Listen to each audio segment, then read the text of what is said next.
Fala turma, tudo bem? Sou Felipe e estou com Douglas, Ariston, Yasmin e Luiz Felipe para apresentar um pouco sobre economia. Espero que gostem, viu? Fala pessoal, tudo bom?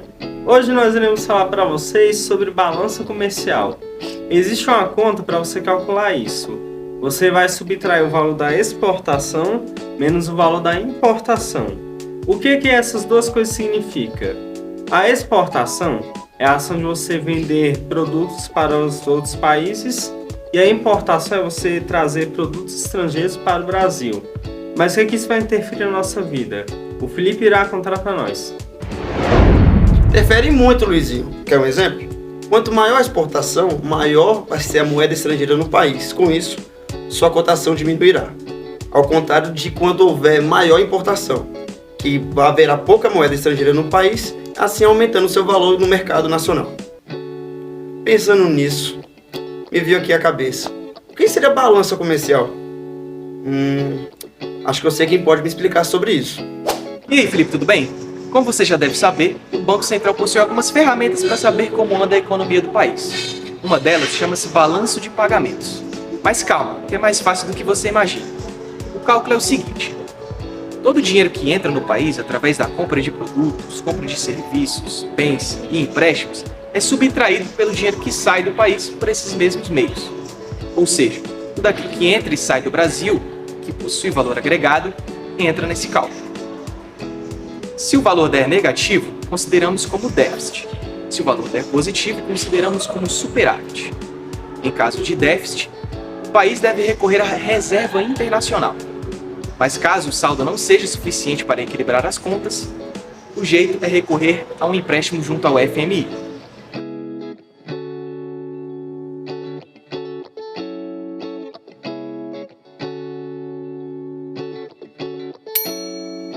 Boa pergunta, Felipe. Essas informações são retiradas da PNAD, a Pesquisa Nacional por Amostra em Domicílio. Essa é uma pesquisa feita pelo IBGE, assim como o Censo Demográfico, e ela tem como objetivo medir as flutuações socioeconômicas da população. Funciona assim: eles te entregam um questionário sobre seu trabalho, sobre seus bens, situação na previdência, coisas que possam refletir a sua situação social e econômica. Ela também funciona com base em 3 tipos de pesquisa: as pesquisas básicas, sobre temas urgentes e mais relevantes; as pesquisas suplementares, quando as pesquisas básicas não conseguem abordar todo o tema; e também as pesquisas especiais, que são sobre temas específicos e que requerem mais atenção.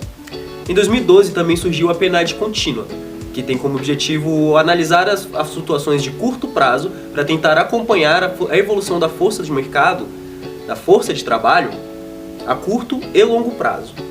Essa pesquisa é feita com mais frequência e ela também volta mais vezes na casa das mesmas pessoas para tentar fazer um recorte social mais específico, sabe? Estes dados apresentados pelo Ariston são extremamente importantes e considerados por pessoas estrangeiras na hora de investir aqui no Brasil. Quando investidores pensam em colocar o seu dinheiro em algum país, eles colocam em questão o risco Brasil, que é uma espécie de cálculo que você faz para saber se vale a pena investir naquele país ou não, para não ocorrer de não te pagarem de volta ou de você sair prejudicado financeiramente. Então, empresas de classificação de risco analisam vários fatores, como fatores políticos, mercadológicos e biológicos, para saber se de fato vale a pena, dependendo da época ou situação de investimento. Então, por exemplo, taxas de juros, negociações, estabilidade política, relação financeira entre o povo e o Estado são algumas das coisas consideradas extremamente importantes para dar um norte nesse campo. Esses cálculos podem ser feitos de 2 formas principais, mas existem outras. Tá? Então a primeira é você comparar a quantidade de títulos de dívidas brasileiras com a quantidade de títulos de dívidas americanas. Quanto maior essa diferença, maior o risco. E a segunda seria uma espécie de seguro, de contrato. Então, quando há atraso nos pagamentos dos investidores, essas pessoas criam meio que uma asseguração com um valor a mais, uma espécie de juros dentro desses pagamentos. Esses juros ele vai ser dado com a soma das taxas de juros americanas mais um presente. E esse presente é representado pelas taxas de juros americanas mais as taxas de juros brasileiras.